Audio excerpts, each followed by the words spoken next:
Hello, it's Randy Rhodes. Here's a clip from our show, and go to randyrhodes.com for the whole thing and a podcast. Buy a stinking podcast. Mary had a little man. The fault. We believe that all men are created equal. To the magnificent mosaic that is America. Radio beacon to radio beacon. I have a dream. Change has come to America. Believe it. Knock, knock. Who's there? It's a figment of your imagination. Randy Rhodes Show. Turn up your mind. But take it from me, it was a very close election. Al, Elections, you won. Well- You won. You won. You won. You won. Here's my you point. Won. You won. You won. Here's my Al, point. Al. I don't want you to be in a position years from now where you welcome Hillary Clinton and say, actually, you did win. It just wasn't close enough to make sure that all the votes were counted or whatever. Elections have consequences. Your vote counts. Al. Al. You can be my bodyguard. Call me Al. Al is in Miami again. Wow. God, everything old is new. Everything old is new. Except I have to tell you, right now on YouTube, on the Hillary Clinton channel, there are more people watching us on the Randy Rhodes YouTube channel than there are watching Hillary Clinton's rally in Miami or Al Gore, a Nobel Prize winning, science prize winning person for climate change and his work thereof, or thereon, or therein. Oh, screw it. And his work on the freaking climate change issue, Inconvenient Truth, and Melissa Etheridge's amazing song that got a Grammy. I mean, this was that's a movement. That was a movement, the climate change movement. And then, we got George W. Bush after Al Gore was, told by the U.S. Supreme Court, we're tired of counting votes. We're not going to count the votes. So we're anointing president. And after that, we downshifted into climate science denial. Climate science denial. But it's really sad. I mean, I'm looking at this on the YouTube, and there are 568 people watching that thing right now, according to my count. That's really crazy. But Hillary is here. She's in Miami trying to fight for Florida, obviously. We've got 29 electoral votes. And 1 month from today, when the polls close, I want to hear, we just called it for Florida. That's what we did. Florida just went blue onto Hillary. And not by 535 freaking votes. So here are the latest polls. The latest NBC poll has Hillary up by double digits nationwide by 11 points. You remember that visual of Donald Trump looming behind Hillary Clinton, stalking her ever so slowly at that thing that they had the nerve to call a debate? That's exactly the same way the polls look. He is looming behind Hillary. He is stalking closely, but, I won't even say close. He's just stalking her like some orange golem standing there, just, lurking in the background. It's just, and now he's threatening. I mean, first, let me just play you what Hillary said about Hurricane. Let's play a little of her introduction of Al. I just want to talk about Al. As far as paunchy white men go, I really have a thing for Al. I've met Al. He was still with Tipper when I met him. Too damn bad. She should have stepped aside just a little bit earlier. Just a little. I was not with Howard when I met her. He's giggling in here. Well, he knows I hadn't met Howard yet. It was I was footloose and fancy free.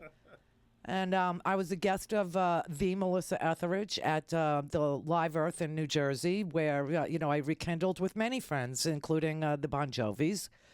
And I went into Melissa's room And I said to Melissa, I'm having hot flash. This is years ago. Years, I tell you. I've been having them. And I said to her, I'm having hot flash. I'm having hot flash. And she said, oh, I know exactly what to do. And she grabbed my arm and she bound through her door and opened up the door next door, which happened to be Al Gore and Tipper's door. And there was Secret Service posted there, obviously. And she pushed past them and grabbed me and kept on, grabbing. And I was like, but they're secrets. She goes, just come on, just come on, just come on.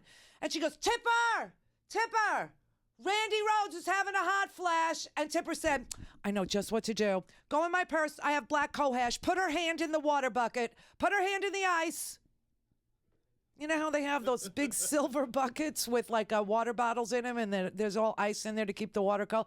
Yeah, so next thing I know, Tipper Gore is plunging my hand into an ice water bucket and Melissa is rooting through Tipper Gore's purse.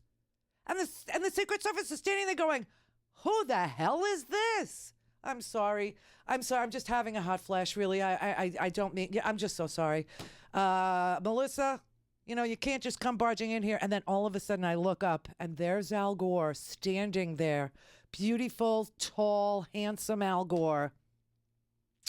And I said, I can't believe you're meeting me like this. And he said, me neither. Hi, Randy. Wasn't it exactly a Donald Trump moment where he, reached for my private parts and, threw me up against the wall, which in that case would have been consensual on my part. Just saying, Al. Just saying. I know he's kind of single now. He is with somebody, But, if things, should be that you find yourself alone at 80 and I find myself alone at 80 or 75 or whatever the difference between us is, look me up on LinkedIn. Anyway, so Hillary was discussing Hurricane Matthew prior to introducing Al Gore. Let's just say Miami is not in the bag, okay, because there were protesters. Now, some will say, we've always had hurricanes. They've always been destructive, and that's true. That's true. But Hurricane Matthew was likely more destructive because of climate change. Right now, the ocean is at or near record high temperatures, and that contributed to the torrential rainfall and the flash flooding that we saw in the Carolinas. Sea levels have already risen about a foot. 1 foot. In much of the southeast, which means that Matthew's storm surge was higher and the flooding was more severe. Plus, as you know, the impact of climate change goes beyond extreme events like hurricanes. It's become a daily reality here in Miami. You have streets in Miami Beach and in Shorecrest that are flooding at high tide. Mm-hmm. The ocean is bubbling up through the sewer system. Isn't that insane? Sometimes people call 311 because they assume a water main must have broken, when actually it is the sea rising around them. So if you need proof that climate change is real and that it's costly, there you go.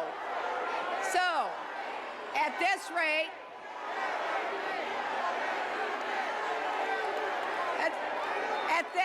my friends,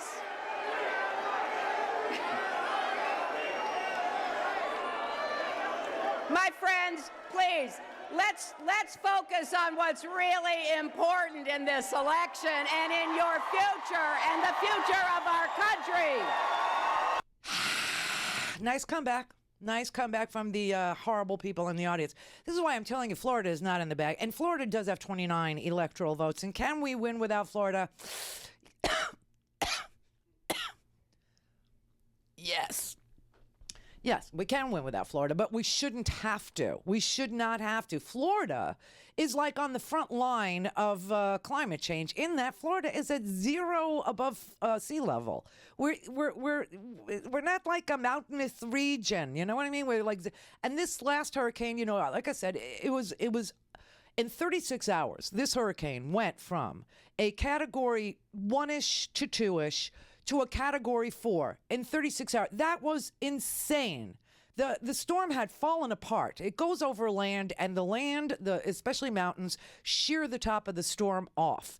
And that allows the hurricane to calm the F down, right?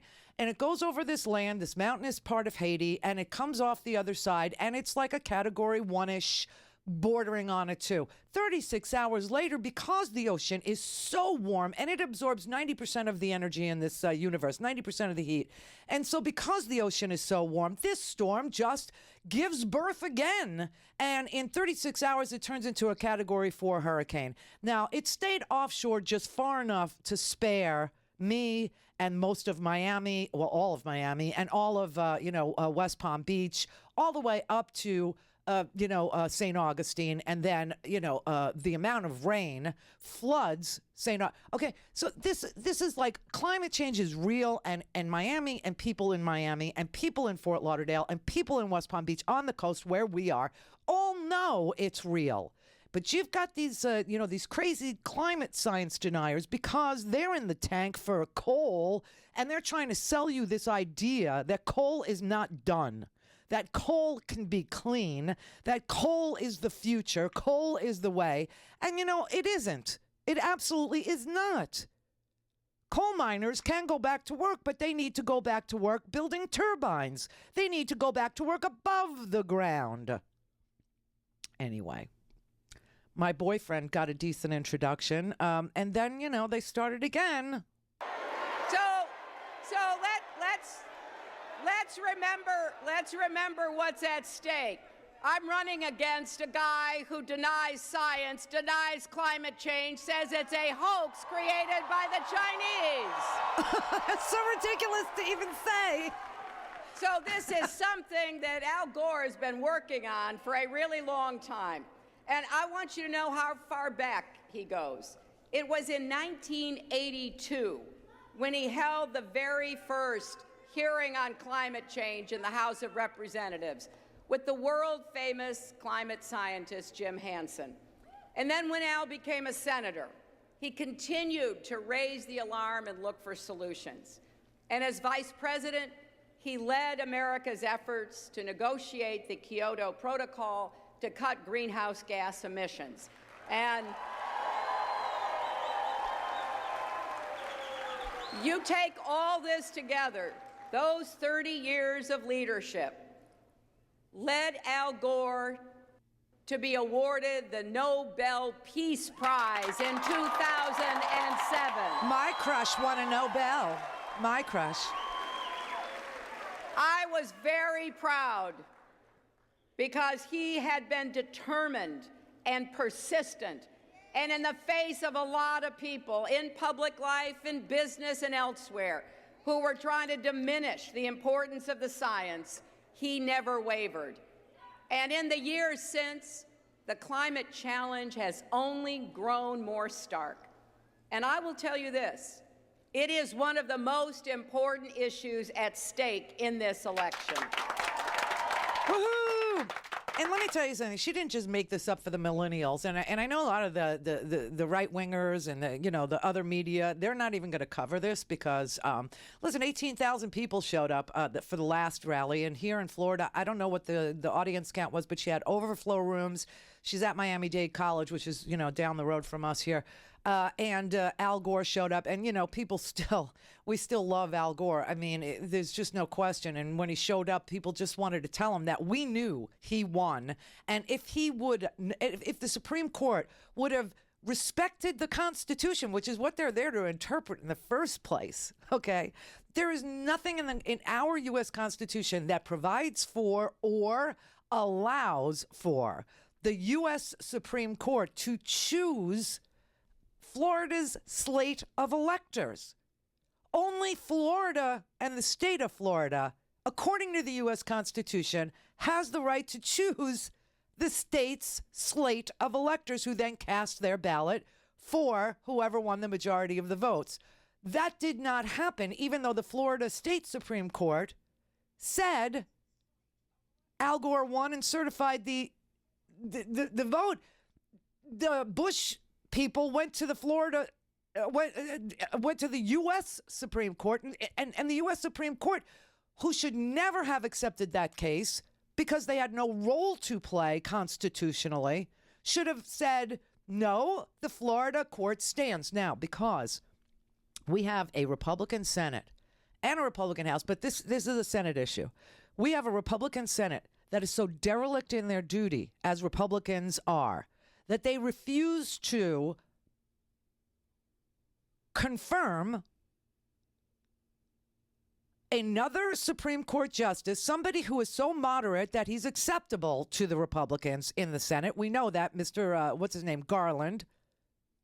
And they refuse to take the vote. They refuse to put the fifth Supreme Court, the ninth Supreme Court justice on the court, so that if we had a divided court, we could have a majority decision in case this election is very, very close. And even though in the case of Bush v. Gore, the Supreme Court said this is not precedent. So they were so embarrassed about what they did that they said never rely on this case for anything else in the future. Never. We're only doing it this one time. This isn't precedent. But you know it happened, so it is precedent. So that if it is close in a state, Florida, I don't know where else it would be that close. I'm looking at the polls. Virginia's a little close. She's up by 4. That's margin of error, right? But if it should happen, and the U.S. Supreme Court should need to insert itself or decide to, it should never need to, and it should never do it. But if it does do it, we could end up with a 4-4 decision, which in the case of Bush v. Gore would have made the Florida Supreme Court's ruling stand, and Al Gore would have been president. And none of this meltdown of our economy or wars in Iraq or, none of this would have ever happened. Now you look at Donald Trump, he misses Scalia. I don't. Clear for takeoff. Randy Rhodes Air Force. Air Force. RandyRhodes.com.